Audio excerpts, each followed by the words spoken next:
afternoon. I am Pat Frost Brooks, and I am the Vice President of the Ohio Education Association. And I would just like to tell you a little bit about our organization and who we represent, because we are very proud of our members that we have, which is 131,000 members who teach in the kindergarten classes, high school labs, and university halls. They counsel adolescents and help students carve out their careers. We coach. We transport students from the schools to extracurricular activities. We provide professional services for the benefit of our students in schools in every district across Ohio. The purpose of the Ohio Education Association is to promote the cause of public education and to improve the quality of teaching and learning.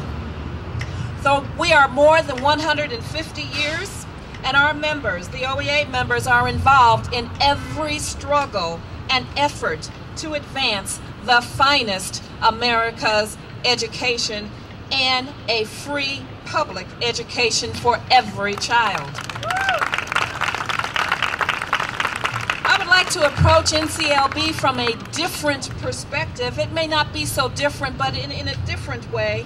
As you've heard this afternoon, all the knowledge and the facts and the consequences of NCLB and the problems that they have, and the bases have been loaded, and they've been loaded with all of those things. And so now I'm going to bring some things home to you so that we can get on with our program. And the way that I would like to approach NCLB is to discuss our children that are in the rural and in the urban areas, where they come from low wealth districts, high risk schools, and they either come from academic watch or academic emergencies, and they're known as the priority schools.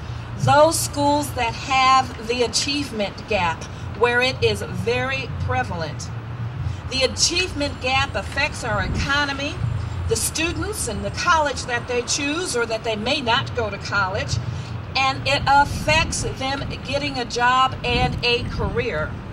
You see, I know about the achievement gap because I taught in one of the 20 low wealth districts in Cuyahoga County for more than 25 years. More than 25% of Ohio's third grade students did not pass the math in March of '04. The reading proficiency. For those students tested in October of '03, the percentage passing rate was even higher, 46.3. Among all fourth grade students who were administered the test in March of the proficiency, 36% scored below in reading, 35% scored below proficiency in math, and 32% scored below proficiency in citizenship, and 37% scored below proficiency in science. We've got a long way to come to bridge this achievement gap.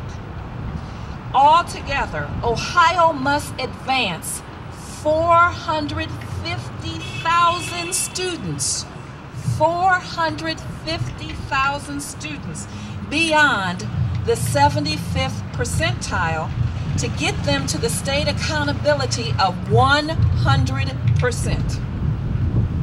And that's required in the law.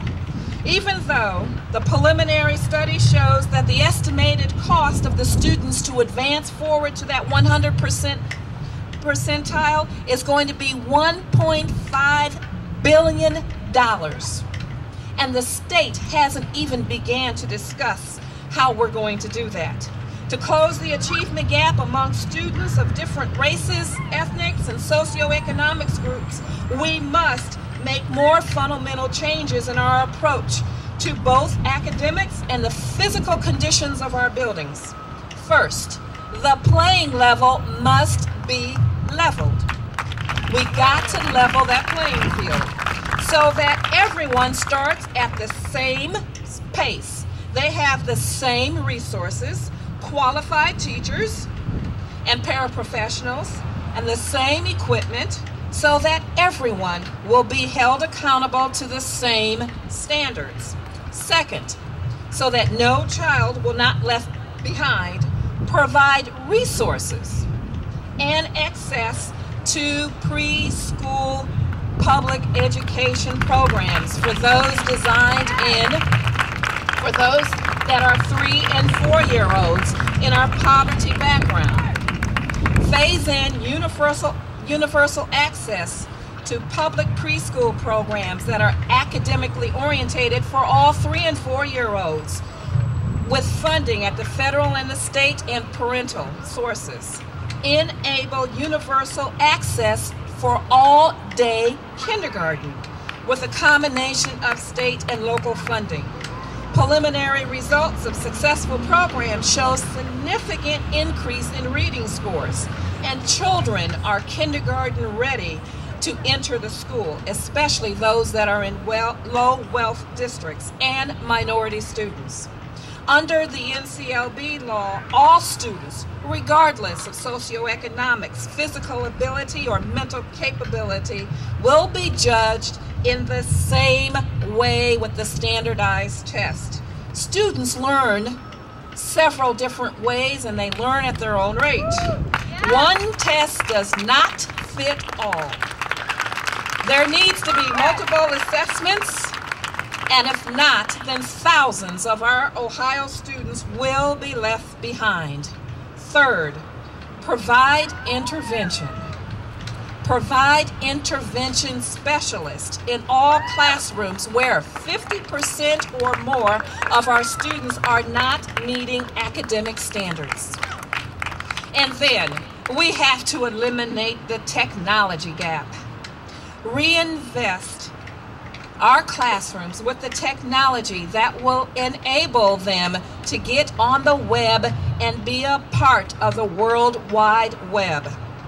And lastly, the achievement gap has to be closed. And in order for it to be closed, Ohio citizens, if we want our children to achieve academically, then there has to be teachers with the expertise, knowledge in subject matter and in content that they teach.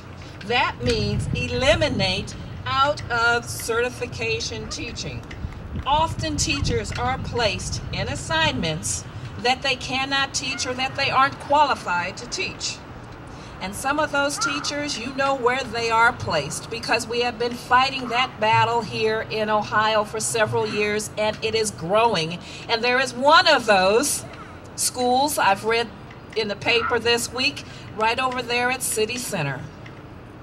So we must have qualified teachers and our paraprofessionals so that our children can progress and continue to meet the challenges of the 21st century.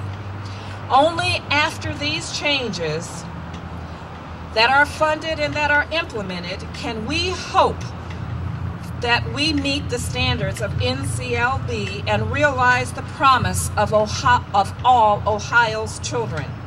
If we want to change the policies and this law, then we have to change the policy makers and get out and vote on November the 2nd. Together, we can make it happen, and together we will lead the way for children and public education. Thank you very much for giving me this opportunity to speak with you.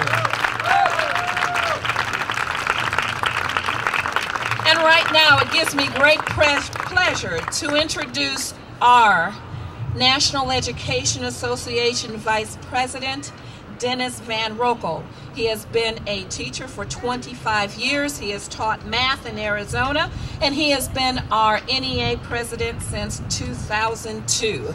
Dennis.